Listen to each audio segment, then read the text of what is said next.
Welcome to Taste Buds. Hello everyone, welcome to our channel. నోట్లో పెట్టుకోగానే కరిగిపోయే ఈ రవ్వ లడ్డు స్వీట్ రెసిపీ ఎలా చేయాలో ఇప్పుడు చూద్దాం.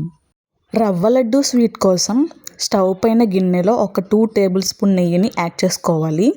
చిన్న చిన్న పీసెస్గా కట్ చేసుకున్న బాదం పప్పుని ఇందులోకి యాడ్ చేసుకుని వేయించుకుని పక్కన పెట్టుకోవాలి. ఇప్పుడు 1 గ్లాస్ బొంబాయి రవ్వని యాడ్ చేసుకుని దోరగా వేయించుకోవాలండి. లో ఫ్లేమ్లో పెట్టి మాత్రమే బాగా వేయించుకోవాలి.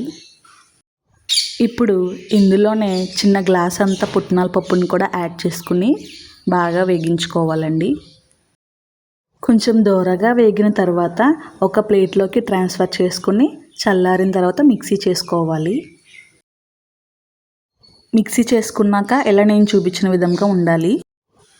ఇప్పుడు స్టవ్ పైన గిన్నెలో మళ్ళీ 2 టేబుల్ స్పూన్ నెయ్యిని యాడ్ చేసుకుని మనం మిక్సీ చేసి ఉంచుకున్న పౌడర్ని ఇందులోకి వేసుకుని, నేను ఇక్కడ బెల్లంని మిక్సీ చేసి ఉంచుకున్నానండి, అది కూడా ఇందులోకి యాడ్ చేసుకుంటున్నాను. 1 గ్లాస్ సరిపోతుందండి. ఎక్కడా ఉండలు లేకుండా బాగా కలుపుకోవాలి. మనం బెల్లంని యాడ్ చేసుకోవడం వల్ల ఇక్కడ పాకం కింద వస్తుంది, ఇలా వస్తుందండి. ఇలా కనుక రాకపోతే లైట్గా మిల్క్ని అయితే యాడ్ చేసుకోండి. చల్లారిన తర్వాత ఇలా బాల్స్లా చేసుకుని వేరే ప్లేట్లోకి ట్రాన్స్ఫర్ చేసుకుని సర్వ్ చేసుకోవడమేనండి.